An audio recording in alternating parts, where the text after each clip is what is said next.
नमस्कार मित्रों, SD exam पे आपका हार्दिक स्वागत है। आज हम बात करने वाले हैं 8 फरवरी 2025 के करंट रिलेटेड जो भी मोस्ट इंपोर्टेंट क्वेश्चन बन सकते हैं इसके बारे में जानेंगे। साथ में इसके लिए जो भी स्ट्रेटेजिक या फैक्ट बन सकते हैं वो भी जानेंगे। तो शुरू करते हैं। पहला क्वेश्चन है, हाल ही में आरबीआई की मॉनेटरी पॉलिसी कमेटी ने रेपो रेट घटाकर कितना किया है? तो हाल ही में जो पहले रेपो रेट था वो 6.50 थे, इसको घटा के कितने बेसिस पॉइंट घटा दिए हैं? तो 25 पॉइंट घटा दिए हैं। तो इसका सही ऑप्शन है 6.25%। तो इसका सही ऑप्शन है सी। तो आरबीआई की जो मॉनेटरी पॉलिसी कमेटी हुई हाल में, जो इसकी बैठक हुई, उसमें रेपो रेट घटाकर 6.25% कर दिया है। रेपो रेट क्या होता है? तो रेपो रेट बारे में जानते हैं। जो आरबीआई बैंक है वो कोई अदर बैंक है, उसको जो पैसे वो उधार देता है, तो इसको कहते हैं रेपो रेट, जिस ब्याज दर पर। तो इसे कहते हैं हम रेपो रेट कहते हैं। जबकि रिवर्स रेपो रेट होता है, जो आरबीआई जो अदर बैंक से वो उधार लेता है, तो इसे कहते हैं रिवर्स रेपो रेट। तो ये मॉनेटरी पॉलिसी कमेटी ने किया है। तो मॉनेटरी पॉलिसी कमेटी के बारे में जानते हैं, जिसको हिंदी में मौद्रिक नीति समिति कहते हैं। इसकी स्थापना कब हुई थी? 2016 में हुई थी, जब मौद्रिक नीति समिति के गठन के लिए जो समिति रची गई थी वो थी वाईवी रेड्डी समिति, तारापोर समिति, परसी मिस्त्री समिति, रघुराम राजन समिति और उर्जित पटेल समिति। ये समिति मॉनेटरी पॉलिसी कमेटी के गठन के लिए ये समिति बनाई गई थी। इसका कार्य क्या होता है मॉनेटरी पॉलिसी कमेटी का? उसका कार्य होता है भारत में जो बेंचमार्क ब्याज दर है उसको तय करने के लिए जिम्मेदार है। और समिति में कितने सदस्य होते? तो इसमें 6 सदस्य होते हैं, जिसमें आरबीआई के 3 अधिकारी होते हैं, जिसमें एक गवर्नर होते हैं और 2 डेप्यूटी गवर्नर होते हैं। और भारत सरकार द्वारा नामित 3 बाहरी सदस्य होते हैं, जिसका कार्यकाल 4 साल का होता है। और समिति के अध्यक्ष कौन होते हैं? तो आरबीआई के जो वर्तमान गवर्नर होते हैं वो मॉनेटरी पॉलिसी कमेटी के गवर्नर यानी कि वो अध्यक्ष होते हैं। तो हाल ही में आरबीआई के गवर्नर कौन है? वो संजय मल्होत्रा है। तो हाल ही में जो मॉनेटरी पॉलिसी कमेटी हुई थी इसमें जो इसका अध्यक्ष है वो संजय मल्होत्रा है। तो नेक्स्ट देखते हैं। हाल ही में भारत की पहली आर्टिफिशियल इंटेलिजेंस यूनिवर्सिटी है, वो कहाँ स्थापित होगी? तो महाराष्ट्र राज्य में भारत की पहली आर्टिफिशियल इंटेलिजेंस यूनिवर्सिटी है, वो स्थापित होगी। तो इसका सही ऑप्शन है डी, महाराष्ट्र। तो ये महाराष्ट्र में होने वाले, तो महाराष्ट्र के बारे में देखते हैं। तो ए मैप में महाराष्ट्र है, जिसकी स्थापना हुई थी 1 मई 1960 में हुई थी। इसकी राजधानी क्या है? मुंबई। और मुख्यमंत्री कौन है? तो देवेंद्र फडणवीस। राज्यपाल है सीपी राधाकृष्णन है। जबकि महाराष्ट्र में कौन से नेशनल पार्क स्थित है? तो तड़ोबा, बोरीवली, पेंच, नवेगांव, गुगामल और चंदोली नेशनल पार्क है, जो महाराष्ट्र में स्थित है। और महाराष्ट्र में हाल ही में माघी गणेश महोत्सव है वो शुरू हुआ है। मराठी भाषा को शास्त्रीय भाषा में शामिल किया गया है। हाल में 5 भाषा है जिसको शास्त्रीय भाषा का दर्जा दिया गया है। कौन सी भाषा है? तो असमी है, बंगाली है, पाली है, प्राकृत है और मराठी भाषा है। ये 5 भाषा को हाल में 2024 के साल में शास्त्रीय भाषा यानी कि क्लासिकल लैंग्वेज का दर्जा दिया गया है। महाराष्ट्र सरकार ने मराठी भाषा को सरकारी ऑफिसों में अनिवार्य किया है। महाराष्ट्र सरकार ने देसी गायों को राज्य माता का दर्जा दिया है। महाराष्ट्र सरकार ने प्राचीन रत्नागिरी भूआकृति और शैल चित्र को संरक्षित समारोह के रूप में नामित किया है। तो नेक्स्ट देखते हैं। हाल ही में किसने वी-सॉर्ड्स का सफलतापूर्वक परीक्षण किया है? तो डीआरडी यानी कि defence research and development organisation ने चांदीपुर ओडिशा से वी-सॉर्ड्स का सफलतापूर्वक परीक्षण किया है। तो इसका सही ऑप्शन है सी, डीआरडीओ। ये वी-सॉर्ड्स क्या है? तो very short range air defence system है, जो मिसाइल है उसका डीआरडीओ ने सफलतापूर्वक परीक्षण किया है। इस शॉर्ट रेंज है तो इसकी कितनी रेंज है? तो इसका 8 किलोमीटर है इसकी रेंज है। तो नेक्स्ट देखते हैं। हाल में किस देश ने वर्ल्ड हेल्थ ऑर्गेनाइजेशन से बाहर होने का फैसला लिया है। तो अमेरिका के पीछे पीछे अर्जेंटीना ने भी वर्ल्ड हेल्थ ऑर्गेनाइजेशन से बाहर होने का फैसला लिया है। तो इसका सही ऑप्शन है बी, अर्जेंटीना देश है। ये वर्ल्ड हेल्थ ऑर्गेनाइजेशन, इसकी स्थापना कब हुई थी? 7 अप्रैल 1948 में हुई थी। इसका हेडक्वार्टर है वो जिनेवा में स्थित है। और ये कब, इसका जो अध्यक्ष यानी कि प्रेसिडेंट कौन है? टेड्रोस अदनम गैब्रेसियस, जो इथोपिया देश के है। तो अर्जेंटीना बाहर होने वाला है, तो अर्जेंटीना के बारे में देखते हैं। तो ए साउथ अमेरिकन कंट्री अर्जेंटीना, जिसकी कैपिटल है ब्यूनस आयरेस, जिसकी करेंसी वो पेसो है। राष्ट्रपति है वो जेवियर मिले है। और ऑफिशियल भाषा कौन सी जो अर्जेंटीना में बोली जाती है? तो ये स्पेनिश लैंग्वेज है जो अर्जेंटीना में बोली जाती है। तो नेक्स्ट देखते हैं। हाल ही में hearts and heroes lives that shaped us पुस्तक का विमोचन किसने किया है? तो जम्मू कश्मीर के मुख्यमंत्री उमर अब्दुल्ला ने hearts and heroes lives that shaped us पुस्तक का विमोचन किया है। तो इसका सही ऑप्शन है डी, उमर अब्दुल्ला। तो ये है उमर अब्दुल्ला, जम्मू कश्मीर के मुख्यमंत्री, जिसने hearts and heroes lives that shaped us पुस्तक का विमोचन किया है। तो अगला क्वेश्चन देखते हैं।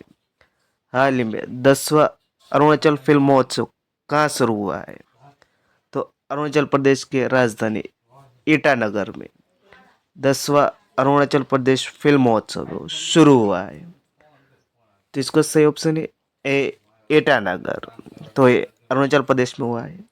तो अरुणाचल प्रदेश के बारे में देखते हैं। इसकी स्थापना हुई थी 20 फरवरी 1987 में हुई थी। राजधानी ईटानगर है। मुख्यमंत्री कौन है? पेमा खांडू है। राज्यपाल कौन है? केवलिया त्रिविक्रम पारनायक। और नेशनल पार्क कौन से है जो अरुणाचल प्रदेश में स्थित थी? तो नामदफा और मॉलिंग नेशनल पार्क है जो अरुणाचल प्रदेश में स्थित है। तो नेक्स्ट क्वेश्चन देखते हैं। हाल ही में जोमेटो की पेरेंट कंपनी का नाम बदलकर क्या रख दिया गया है? तो जोमेटो की पेरेंट कंपनी, इसका नाम बदलकर इटर्नल कर दिया है। तो इसका सही ऑप्शन है ए, इटर्नल। तो ये देख सकते हो जोमेटो को जो पेरेंट कंपनी, इसका नाम बदलकर इटर्नल कर दिया है। तो हाल में कौन से नाम चेंज कर दिया है? तो भारतीय सेना की पूर्वी कमान है, जो पूर्वी कमान है जो कोलकाता में स्थित है, जो कोलकाता है उसमें एक विलियम फोर्ट है, वहाँ उसका हेड क्वार्टर है। उसका नाम बदलकर विजयदुर्ग कर दिया गया है।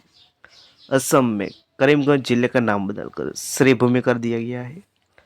पोर्ट ब्लेयर का नाम बदलकर श्री विजयपुरम किया गया। जो पोर्ट ब्लेयर है वो अंडमान निकोबार की कैपिटल है। महाराष्ट्र के अहमदनगर का नाम बदलकर अहिल्यानगर किया गया है। महाराष्ट्र के औरंगाबाद का नाम बदलकर छत्रपति संभाजीनगर किया गया है। और जो नेहरू स्मारक संग्रहालय और पुस्तकालय सोसाइटी का नाम बदलकर प्रधानमंत्री संग्रहालय और पुस्तकालय सोसाइटी किया गया है।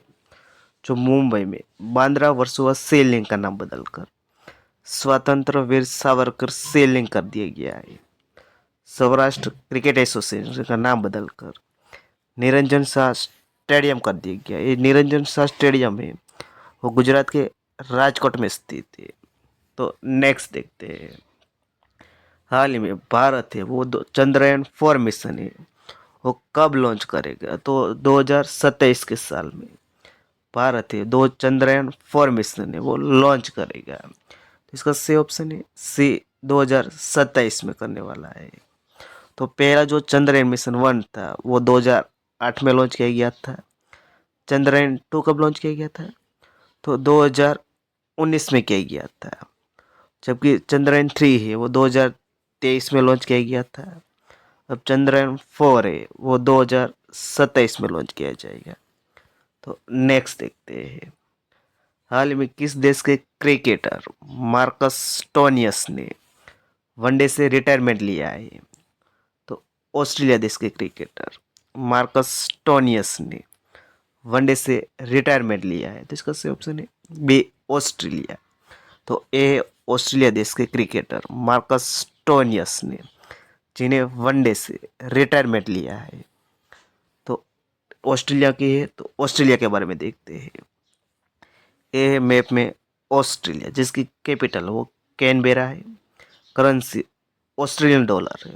प्रधानमंत्री कौन है? Anthony Albanese. और ऑस्ट्रेलिया क्यों चर्चा में था? तो ऑस्ट्रेलिया ने जो गोल्ड फील्ड्स, जो सोने की खदान है, उसको यूनेस्को वर्ल्ड हेरिटेज लिस्ट में शामिल करने के लिए नामांकित किया गया है। ऑस्ट्रेलियाई फिल्म निर्माता फिलिप नॉइस को जो 55वें international film festival of India 2024 में प्रतिष्ठित सत्यजीत रे लाइफ टाइम अचीवमेंट पुरस्कार से सम्मानित किया गया है। और 55वें international film festival of India 2024 में फोकस देश था वो ऑस्ट्रेलिया था। तो नेक्स्ट देखते हैं, हाल ही में भारत को 2025 में किस देश से S-400 का चौथा स्क्वाड्रन मिलेगा? तो रूस देश से भारत को 2025 के अंत में S-400 का चौथा स्क्वाड्रन मिलेगा। तो इसका सही ऑप्शन है ए, रूस देश से। तो नेक्स्ट क्वेश्चन देखते हैं, हाल में कहाँ 38वां सूरजकुंड अंतर्राष्ट्रीय शिल्प मेला है वो शुरू हुआ? तो हरियाणा के फरीदाबाद में 38वां सूरजकुंड अंतर्राष्ट्रीय शिल्प मेला है वो शुरू हुआ है। तो इसका सही ऑप्शन है डी, फरीदाबाद। तो नेक्स्ट देखते हैं, हाल में किस देश ने AI चैटबॉट डीपसीक को सभी सरकारी डिवाइस पर प्रतिबंध लगाया गया है? यानी जो भी सरकारी डिवाइस है उसमें अब डीपसीक का यूज नहीं करने के प्रतिबंध लगा दिया है। तो ये ऑस्ट्रेलिया देश ने लगा दिया है, जबकि इंडिया ने भी डीपसीक और ओपन एआई के चैटबॉट यानी कि चैट जीपीटी को सरकारी डिवाइस के यूज़ करने पर प्रतिबंध लगाया, वो इंडिया ने भी लगा दिया है, साथ में ऑस्ट्रेलिया ने भी लगा दिया है। तो इसका सही ऑप्शन है डी, ऑस्ट्रेलिया।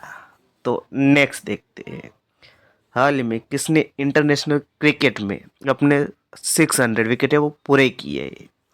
तो रविंद्र जडेजा ने इंटरनेशनल क्रिकेट में अपने 600 विकेट है वो पूरे किए हैं। तो इसका सही ऑप्शन है डी, रविंद्र जडेजा है। ये रविंद्र जडेजा वो जो 5वें क्रिकेट है, यानी कि 5वें इंडियन क्रिकेटर है जिसने 600 विकेट है वो पूरे किए हैं। इसके पहले किसने किसने लिया है? तो अनिल कुंबले ने लिया है, रविचंद्रन अश्विन ने लिया है, हरभजन सिंह ने लिया है और कपिल देव ने लिया है। और 5वें जो इंटरनेशनल क्रिकेट में 700 विकेट पूरे करने वाले 5वें इंडियन क्रिकेटर बन गए और रविंद्र जडेजा बन गए। तो नेक्स्ट देखते हैं, हाल ही में कहाँ जनजातीय सांस्कृतिक समागम 2025 से वो शुरू हुआ है? तो प्रयागराज के महाकुंभ में जनजातीय सांस्कृतिक समागम 2025 से वो शुरू हुआ है। तो इसका सही ऑप्शन है बी, प्रयागराज। तो प्रीवियस क्वेश्चन जानेंगे, जो प्रीवियस लेक्चर का क्वेश्चन है इसका आंसर जानेंगे। हाल में स्वर्गीय चमन अरोड़ा को किस भाषा में साहित्य अकादमी पुरस्कार 2024 से सम्मानित किया गया है? तो डोंगरी भाषा में चमन अरोड़ा को साहित्य अकादमी पुरस्कार 2024 से सम्मानित किया गया है। तो ये डोंगरी भाषा है, वो कहाँ बोली जाती है? तो जम्मू कश्मीर स्टेट में वो डोंगरी भाषा बोली जाती है। तो आपके लिए क्वेश्चन है जिसका आंसर कमेंट बॉक्स में देना है। हाल में भारत सरकार ने विदेशी नागरिकों के लिए कौन सी नई वीज़ा कैटेगरी है वो लॉन्च की है? तो इसका आंसर आपको कमेंट बॉक्स में देना है। तो वीडियो बहुत अच्छा लगा तो लाइक कर देना, शेयर कर देना, चैनल पर नहीं तो चैनल को सब्सक्राइब कर देना।